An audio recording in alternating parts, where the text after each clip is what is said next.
One man can own an entire ecosystem.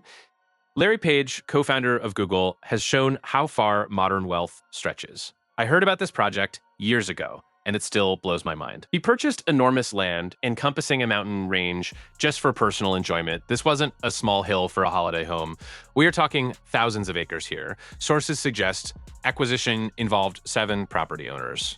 The whole process took over 3 years. One report estimated total land at 50,000 acres. Imagine 50,000 acres of pristine wilderness, all under one private ownership. It cost a staggering sum, perhaps $250 million. Initially, but that was just the start. The mountain itself rises to about 10,000 feet above sea level. Its peaks are often snow-capped 6 months out of 12. Climate varies wildly from valleys to upper reaches. The base might be 60 degrees Fahrenheit, while summit struggles below 20 degrees Fahrenheit. There are 3 distinct ecological zones. This includes temperate forests, alpine meadows, and subarctic tundra.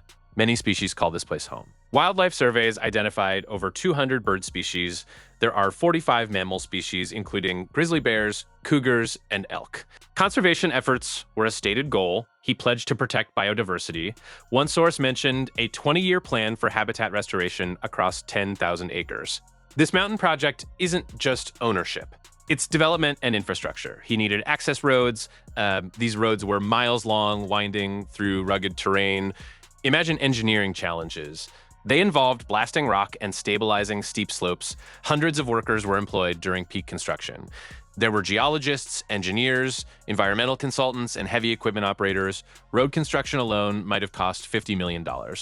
Then there's housing, not just one home, but several structures. These include a main lodge, guest cabins, and research facilities, all designed eco-friendly and off-grid. Solar panels, wind turbines, advanced water recycling systems are standard.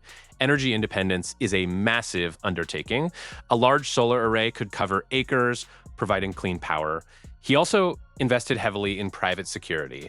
Protecting 50,000 acres from trespassers and poachers is no small feat. One estimate suggests a team of 20 full-time security personnel.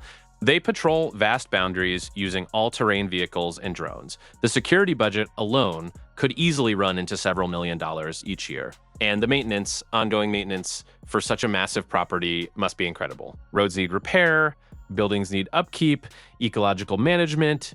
That takes a dedicated team of biologists and rangers. Perhaps 15 to 20 people are employed for that. So we're talking about 40 to 50 full-time staff just to run this mountain. Their annual salaries and benefits would total many millions of dollars. This kind of purchase raises questions about extreme wealth. How much land should one person own? What responsibilities come with ownership?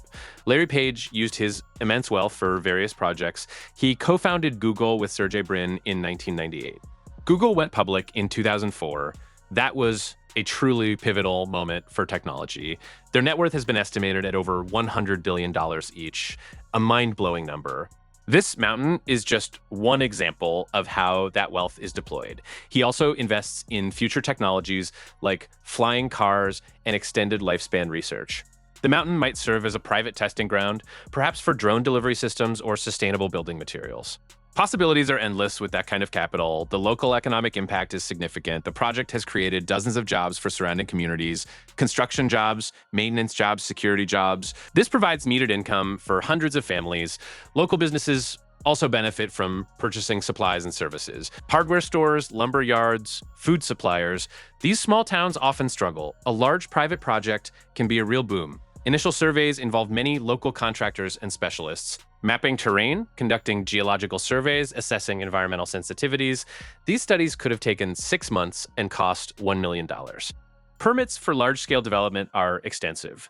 Local, state, and federal agencies all have a say. Navigating that bureaucratic maze would be a Herculean effort. It requires a large legal team and many millions of dollars in fees and compliance costs. The sheer scale of this personal retreat is hard to grasp for most people. It's not just a mountain, it's a private nature preserve, a research facility, and a personal playground, all rolled into one. It represents an extreme example of individual land ownership. Implications for public access and environmental stewardship are always debated. Is it better for a billionaire to protect a huge tract of land, or should it be public parkland? Valid arguments exist on both sides. Some say private ownership ensures dedicated long-term conservation. If the owner is committed, others argue natural resources should be accessible to all. Development of trails and internal roads within the property might span dozens of miles. Imagine the network of paths for hiking. These wouldn't be public trails, they would be exclusively for Page and his guests. A private heliport is also a probable addition. It enables easy access to remote areas. This requires permits for air traffic and environmental impact assessments. A helipad alone could cost several $100,000. Planning and design work would involve architects, landscape designers, and urban planners. Many are top-tier professionals commanding high fees, perhaps $15 to $20 million just for the design phase spread over 2 or 3 years. Water resources on the mountain would be carefully managed. There are numerous streams, springs, and small lakes. These are vital for ecosystem and human use. Sophisticated water management systems for drinking, irrigation, and waste treatment are essential. They include filtration plants and wastewater recycling facilities. These systems can be incredibly expensive, running into millions of dollars. Ensuring clean water for all operations is a top priority. This project truly embodies a blend of conservation luxury and ambitious technological integration. It sets a precedent for how the super rich interact with the natural world, and it makes you think about what you would do with that kind of money. It is a feat of personal resource allocation. It is a testament to what one individual can achieve with unlimited financial backing and a clear vision for their personal sanctuary.